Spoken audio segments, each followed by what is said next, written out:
Olá, pessoal, tudo bom, meus amigos? Sejam bem-vindos aqui a mais um Endo Comentado, o primeiro desse ano de 2021, que começou movimentado aqui, né? Aqui em Piracicaba, tá, graças a Deus, tudo muito bem. Estamos de volta, quase adolescente, cheio de espinha na cara, depois de tempinho de férias aí do final do ano, e começo do ano conturbado, com história e tudo mais, e agora a gente conseguindo aqui voltar a colocar um pouco desse nosso quadro, né, de endodontia comentada. Bom, e aí, pessoal, esse primeiro de 2021, eu queria falar com vocês sobre algo que eu tenho feito muito nos últimos tempos, né, e eu percebo que é uma estratégia interessante, tá?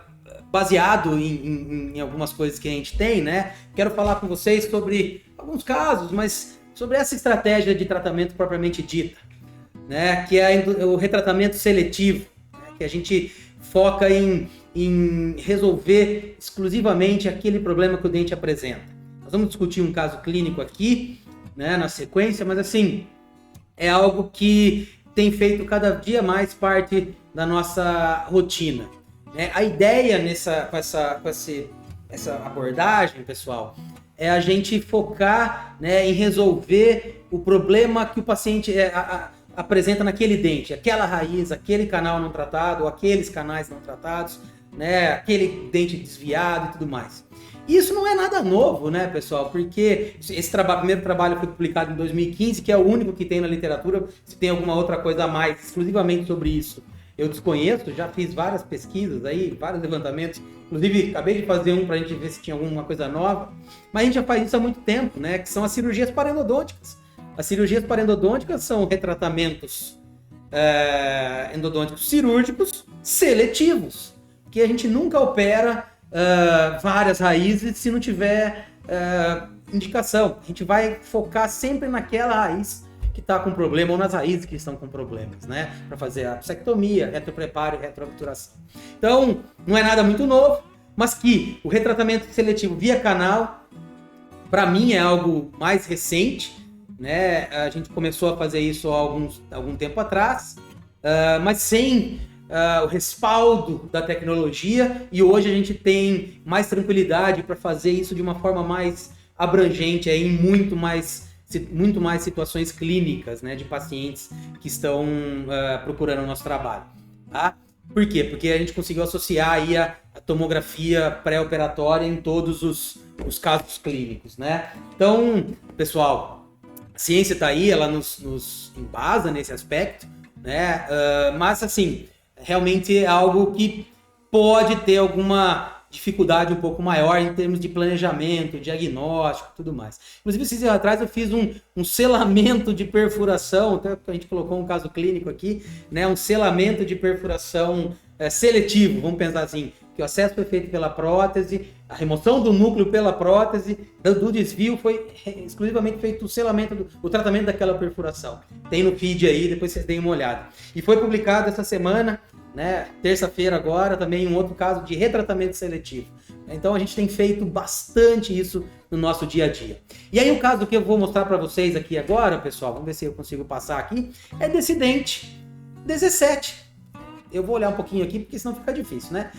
Desse dente 17, em que o paciente não apresenta dor, foi feito hoje de manhã esse caso, né? Interessante.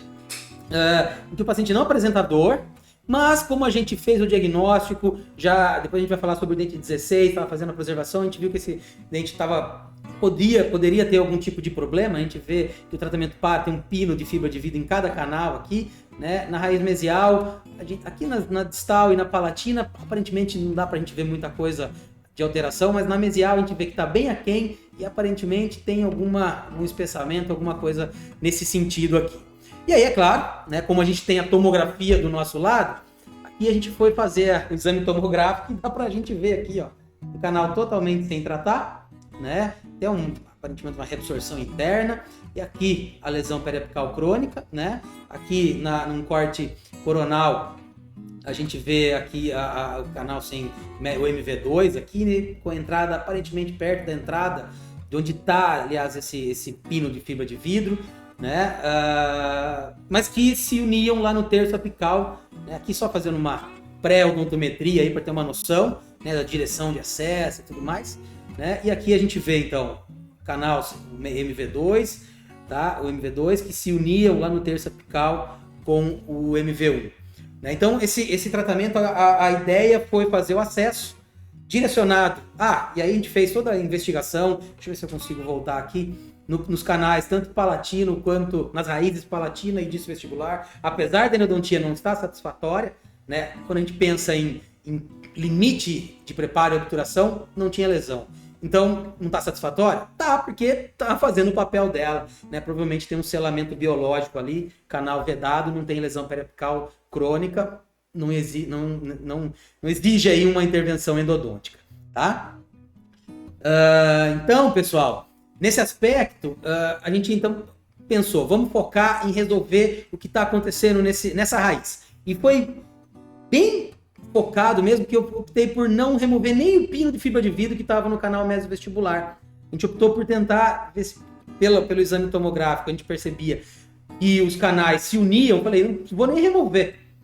Por quê? Para minimizar desgastes. Qual que é o objetivo do retratamento endodôntico seletivo? É preservar a estrutura dental que pode aumentar a longevidade desse dente, diminuir o risco aí de fratura radicular. Por que eu falo pode? Porque a literatura ainda não dá essa correlação direta, né, de preservação de estrutura dental no terço cervical e médio, com aumento do sucesso da endodontia ou até a longevidade, apesar da gente acreditar que isso aconteça. Provavelmente com o tempo a gente vai ter essa comprovação científica aí, tá? E vamos lá, vamos para o caso clínico, né? A gente tem o planejamento aqui, a gente planejou onde ia ser o acesso, para tentar ali desgastar o mínimo possível dessa porcelana que estava extremamente satisfatória, né? Adaptação adequada, cimentação adequada, função, né? Então, vamos lá. Aqui, a oclusal, né? O acesso foi direcionado para a região que poderia estar ali o canal radicular, né? Esse MV2. Aqui a gente vê, logo que a gente fez o acesso, foi possível verificar que já apareceu ali o pino de fibra de vidro. Eu me guiei por esse pino de fibra de vidro para tentar localizar ali a região a ser acessada. Aqui a gente vê, logo depois de chegar no assoalho, o pino de fibra de vidro ainda, né? E aqui uma sujeirinha, né? Aparentemente um tecido orgânico. Com auxílio da clorexidina para lubrificar ali todo o gel de clorexidina para lubrificar aquele caminho, a gente conseguiu com uma lima 6 localizar esse canal, explorar, fazer um cateterismo, né?